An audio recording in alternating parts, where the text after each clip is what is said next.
I call the member for KIAMA. Thank you, Madam Acting Speaker, and thank you for relieving me of my duties tonight, and I thank my friend the member for KIAMA for letting me jump the queue.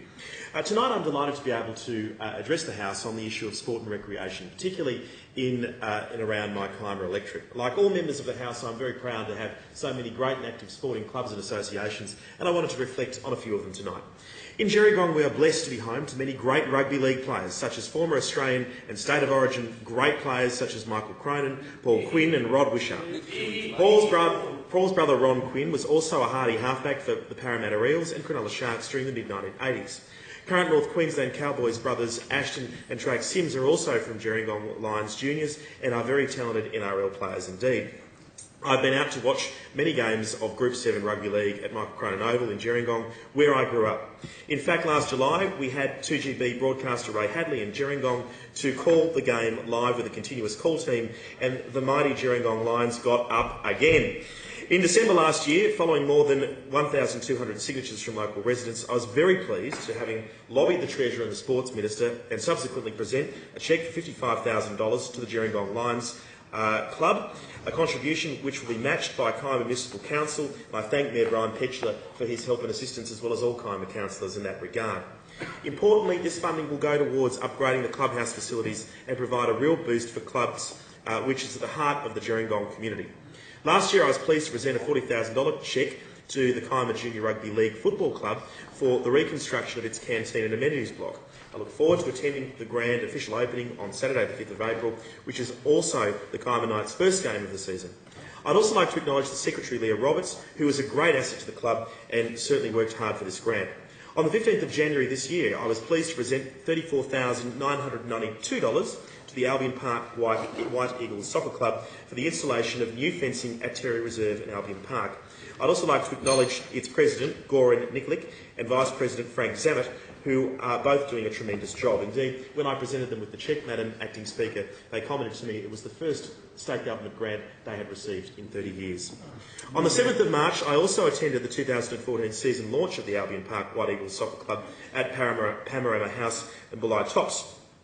In September 2012, I was very pleased to present $25,000 to the KIAMA Power AFL Club for the upgrade of sports lighting at Boronia Oval in KIAMA. I look forward to attending its official launch and presenting jerseys to the junior KIAMA Power players next Friday, the 28th of March. I'd also like to acknowledge the Assistant President, Simon Williams, on the work he has done for the club. On Sunday the 2nd of March, I attended the AFL South Coast 2014 season launch at Ali Smith Oval in Bomaderry. I'd also like to acknowledge the Chairman of AFL South Coast, Peter Riley, and Virginia Wise, the Director of AFL Operations on the South Coast. On the 17th of January, I was also happy to present $20,000 to the Albion Park Little Athletics Club for the refurbishment of its canteen and storage area. I was joined by Shellharbour Councillor Kelly Marsh and would like to thank and acknowledge the many young children who have had the opportunity to meet, and in particular the President Patrick McPhillips and Julie Schumacher, who is heavily involved with the club. It was wonderful to see so many bright faces on the day, Madam Acting Speaker, and I know this will make a huge difference to the club. On the 7th of December 2013, I was very pleased to present trophies during the Sandwaver Australian Junior Surfing Titles closing ceremony and presentation.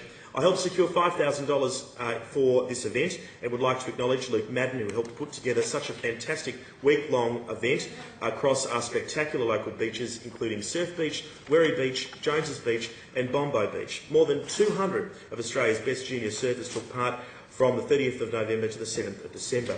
This event is a great stepping stone for junior surfers, and previous winners include world champion Tyler Wright, Sally Fitzgibbon, Tom Carroll, Mark Richards and Mick Fanning. Sally is also a terrific ambassador for KIAMA Tourism and a local Minnamurra resident.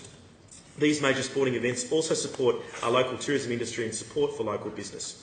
Turning to rugby in the KIAMA electorate, I was also recently pleased to secure $8,000 for the KIAMA Rugby Sevens Cup, which more than 50 teams from across the country and around the world took part in on Saturday the 22nd of February. The KIAMA Rugby Sevens Cup is as prestigious as Australia's largest rugby sevens one-day tournament.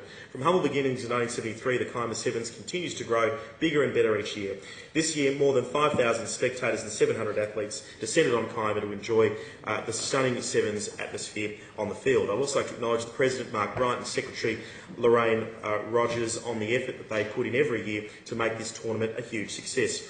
Recently, I announced another $70,000 in funding for local sporting groups to improve their facilities, including $25,000 for the Gerringong Tennis Club to upgrade its existing tennis courts. I'd also like to acknowledge its president, Michelle Quinn, for her tremendous advocacy in this regard. Sport plays an important role in our communities, and I'm delighted to be able to advocate for them as the member for KIAMA.